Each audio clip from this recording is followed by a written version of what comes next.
Beaver Dam? Why would you ride to Beaver Dam? That's what several people asked me after I told them that I did an overnight trip to Beaver Dam. And yeah, maybe it's a good question. Originally I had planned a 3-day ride somewhere else, but the weather forecast for the weekend really didn't look good.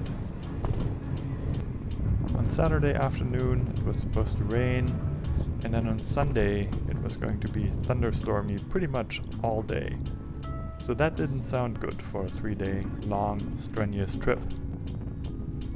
I figured an overnight trip would be much better, where I could time my ride so that I hopefully wouldn't get too wet. And I was trying to find a destination that I hadn't been to before, that had a hotel that was affordable, and that, maybe had 1 or 2 attractions. Beaver Dam seemed like a decent fit. There was a Super 8 that cost, I think, less than $100, and it was close to Horicon Marsh, which is a wildlife area with lots of birds that I had never been to before, but I had heard good things about it. There was supposed to be a bike path going straight through it, and it was the right time to see some birds.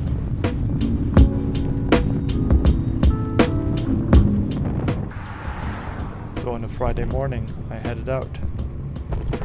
In Madison, there was lots of commuter traffic, but once I left town toward Marshall and Waterloo, things quieted down. All that was around me was wind. Lots of wind. I knew what I had signed up for, but nonetheless, it was kinda chilly, riding into the wind, knowing that it wouldn't really change for the rest of the day. Well, that's just how it goes sometimes. I rode through Waterloo past the Trek headquarters. I remembered that a couple years ago I had stopped at a coffee shop at the edge of Waterloo and it was really nice. So I figured I'd stop there again. Paradiddles is a nice shop during the week. It was not very busy and I had an enjoyable cup of coffee before bracing myself for the wind again and heading farther northeast. I was now in Dodge County, and slowly I would get toward roads that I hadn't ridden before.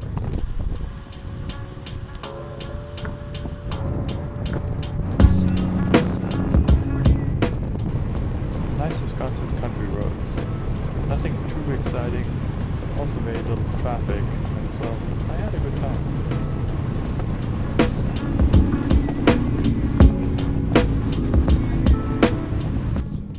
Occasionally there would be more exciting stuff, such as this little gravel spur that would lead down the river. Gravel roads are rare around these areas, and so whenever there is one, well, take a turn and take it.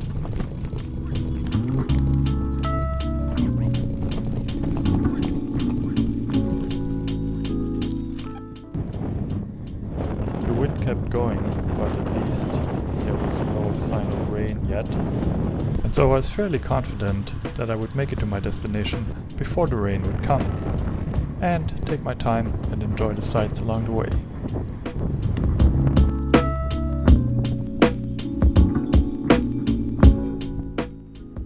I found birds and rivers, a rare gravel road, a marsh, cool railroad bridges,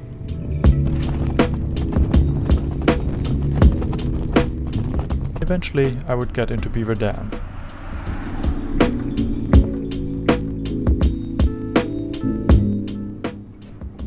I didn't have a good sense of what to expect, but Beaver Dam was kinda nice. They have an intact downtown, they have some old industrial buildings, and of course there's a dam and a river, and a quiet path to bike along. Now of course, not all of Beaver Dam is that nice. Like most places, there are crappy roads, strip malls, well, and also an Aldi, where I could stop and resupply for dinner. I made it to the Super 8 just before the rain would start, and tucked in for the night. Let's see what tomorrow brings.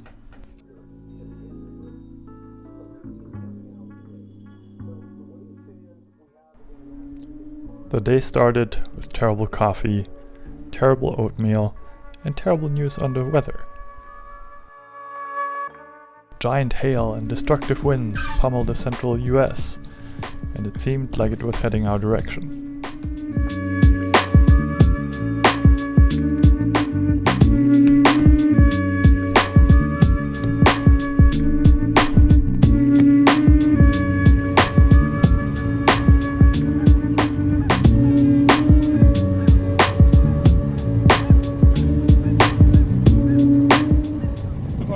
Just left my hotel in Beaver Dam. Now I'm heading pretty much due west. I want to see some birds, hopefully. About 160 kilometers back to Madison. The wind is coming mostly from the south, I think. So for now I have a crosswind. I'll probably have quite a bit of a headwind again for much of the way back.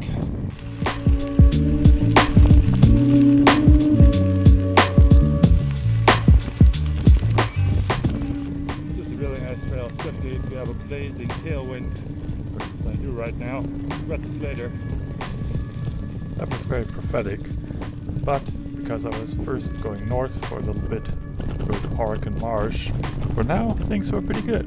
The weather forecast says apparently there were big tornadoes farther west of here, like in Oklahoma, Iowa, and all that crap is moving in this direction. I don't think it should affect me. I'll be home before then. After some riding on the Wild Goose State Trail, I would get to my intermediate destination, Main Dyke Road. This road separates the Hurricane National Wildlife Refuge in the north and the Hurricane Marsh State Wildlife Area in the south.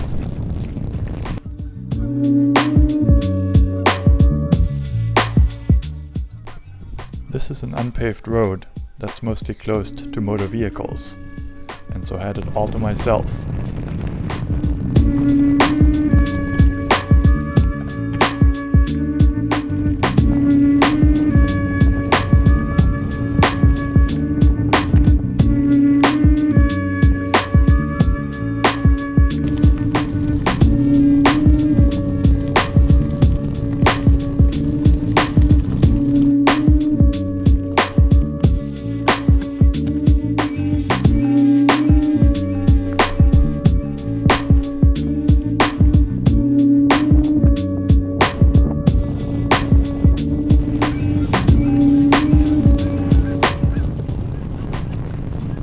After I left the wildlife refuge, I would soon be back on pavement, and soon it would also be time to turn south. In other words, time to ride into a relentless headwind for many hours. Just outside the wildlife refuge, I rode through several pretty small towns: Kikoski, Mayville, and Hurricane.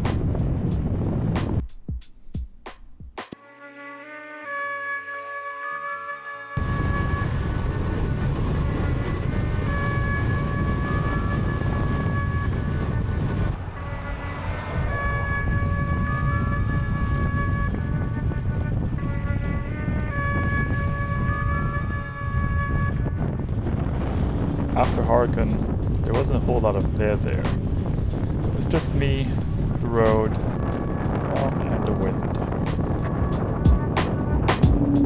Wind! Fuck you! Either I would be riding straight into the wind, or alternatively the crosswinds would try pushing me off the road. There wasn't a whole lot to be done about it, so I just kept my head down and kept pedaling.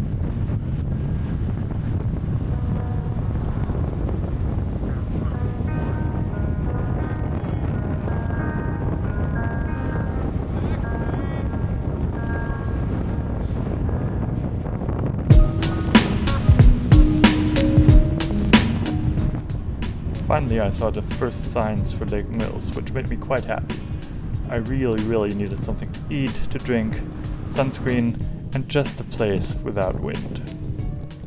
Sunshine Brewing was that place. It's a great little brewery with good beer and a couple of vegan food options. I devoured some tacos, drank lots of water, a bit of beer, and finally felt ready again for the last leg of the ride. There was a brief moment of excitement while I was applying my newly acquired sunscreen. Suddenly the sirens went off. I had checked the radar and the bad weather still appeared to be far away.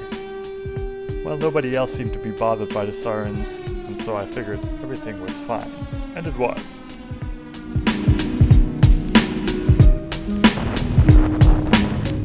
I took the glacial Drumlin State Trail back to Madison.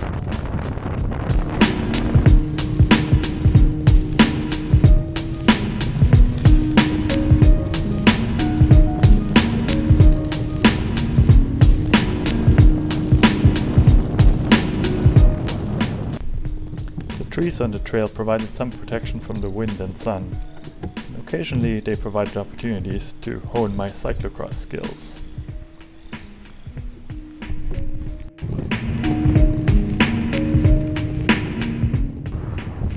Well, eventually I made it back to Madison, and I actually beat the rain by maybe 20 minutes or so.